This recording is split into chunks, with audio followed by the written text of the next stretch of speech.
say separate, separate.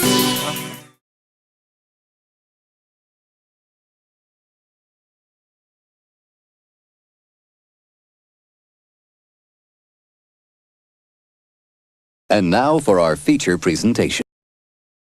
October is National Bullying Prevention Month. That's right, and a star from the hit HBO television series, The Wire's with us today. He's teaming up with local schools to raise awareness about bullying, and here to talk about it, once again back with us, Chaney. Good to see you, Trey. Or Poot, as people know you. Hey, Poot, you still get that? I bet you do. Oh yeah, I could never. That'll never go away. I love that. Well, welcome back to the show. It's good to have you back on. Thank you. I really appreciate it, and especially for the message that I'm bringing. Yeah, we've been visiting as the president. Of course, we're listening to the president, but we're also visiting since your last visit here. And you've been busy really crisscrossing the state of Maryland using, your famous face for a good cause. Tell us about this. Right. Well, of course, The Wire was a huge platform for me. It allowed me to introduce the world to another talent of mine, which is hip-hop music. But I said, in order to separate Chaney, the artist, from the character that everyone's seen me play on The Wire, how can I make an impact in hip-hop while I'm writing my music and producing? So I said,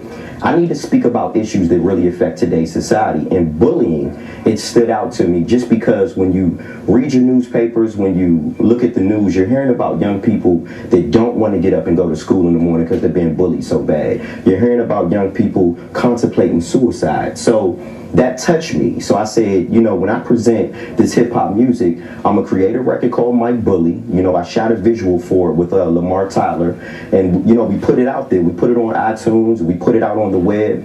And it started getting a lot of buzz. And it actually created a great relationship with me and the Maryland State Education Association. That's a really good thing because, as Melanie and I, we were all talking up here about that recent case of what a 12-year-old committing suicide that I think, everyone's heard about by now, because her parents say she was bullied by two other classmates. And the classmates, after she took her own life, continued to bully her on Facebook. And it's just so sad. Yeah, so what it did was it just allowed me to develop the relationship with the Maryland State Education Association. I've been touring at majority of the schools just in the state of Maryland, and now it's leading to conversations with the National Education Association to take it to a more larger scale. And I can't forget about United Way of Central Maryland. I just became an ambassador for one of their young professional groups, Emerging Leaders United. So this whole Chaney positive, inspirational tour, we're going to take this thing worldwide. Yeah, all over the place. That's a good thing. What do you think is the difference of, how old are you? I can ask a guy, how old are you? I'm actually 32. Okay, we're not far apart there. I won't say, but we're not far apart. The big thing, when we start hearing about bullying in the last, 5 to 7 years, you talk with friends and say, when we were in school, there were bullies. Right. And there were problems, but it didn't seem to this extent. So what has changed? There's always been bullies in school, but what has changed where people are now dying? Well, now, the cyberbullying, that has changed. Social media and the things that the young people are really into right now with the whole, Facebook, Twitter, Instagram.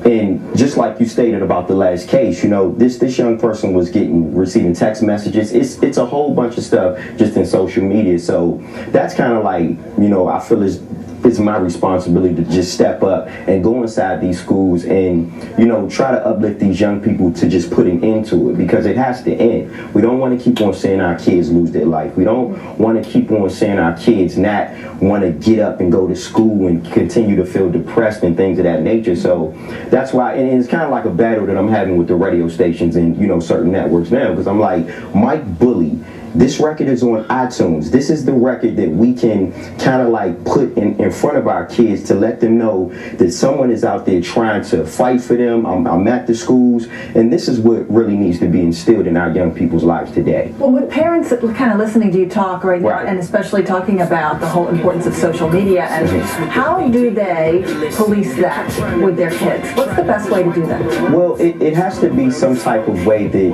parents can monitor the child. I mean, I have a 7-year-old son as well, and he's just getting sort of like hip to YouTube and different things like that. But me and his mom, we definitely, try to instill it in him on certain things and certain time frames to watch. It should be, a limited access to, these social media sites, especially when the kid is getting home from school, and even a limited access to some of these phones that's in the school system, because, every child now is into the iPhones. They're into they know more than we do. They know a lot more than we do. So now it's time to just really stand up and say, it has to be a time and a place for everything. And right now, it needs to be education. That needs to be the main focus. So that can sort of prevent, what's going on with this and it's bullying. the other part. We've got the bullies, but then we have on social media, the kids perpetuating it. And I think just the realization of knowing that what you put out there, right, it's out there, and other people are picking up on it. And I think even if you're not bully number one that started it, you're still participating in it and putting it out there. Because, it used to be just in the hallway or whatever, or pass a note and there'd be rumors, but now it's up there. It's up and there. I think if you're talking about it, you're sharing it, you're just as guilty. Yeah, and a lot of individuals, like a lot of young people, when we go to the school, they say, well, I may have been a witness to someone being bullied or a bystander that just seen, but I don't want to snitch. Now, people have to understand this bullying epidemic, it's about power. When someone has power over the youth, or is taking this youth through different changes of having them become depressed and different things of that nature, you have to report that, because at the end of the day, if the youth is feeling down and out and then having these type of issues on contemplating suicide, it's like, this is unhealthy. So this is the message that I'm just trying to put out there while I'm on this tour. We have to all come together and save our future.